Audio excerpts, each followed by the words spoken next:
పాత నిబంధన కాలంలో దేవుడు కొంతకాలం సీనాయి పర్వతం మీద ఇశ్రాయేలు ప్రజలు ప్రత్యక్షమవుతూ వచ్చాడు. కానీ ఒక కాలం వచ్చింది, ఆ యొక్క ప్రత్యక్ష గుడారం ద్వారా తన మహిమను ఇశ్రాయేలు ప్రజలందరికీ ఏం చేస్తూ వచ్చాడు చెప్పండి?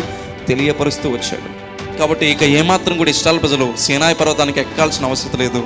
ఆ ప్రత్యక్ష గుడారాన్ని చూస్తూ ఆ దేవుని మహిమను గాంచిస్తూ వారు ఆనందించవచ్చు. No longer would God meet Israel at the top of Sinai, but his presence would be visible in the midst of the camp. ఇక మీదట ఎప్పుడు కూడా దేవుడు సీనాయి పర్వతం మీద కనబడడు, కానీ తన ప్రజలతో, తన ప్రజల మధ్య, తన ప్రజల దగ్గర ఒక సహోదరుడిగా, ఒక స్నేహితుడిగా, ఒక రక్త సంబంధిగా, ఒక ప్రభువుగా, ఒక మెస్సయ్యగా, ఒక రాజుగా, ఒక అభిషిక్తునిగా, ఒక ప్రవక్తగా, ఒక ప్రధాన యాజకునిగా, ఒక దేవునిగా తన ప్రజల మధ్యకు దేవుడే 2000 సంవత్సరాల క్రితము దిగి వచ్చాడు. అందుకే దేవుడు అద్భుతాలు చేస్తూ ఉంటే ప్రజలు ఆశ్చర్యపడ్డారు. ఆ దేవుని వెనకాల నడిచారు, ఆ దేవుని యొక్క శక్తిని పొందుకున్నారు.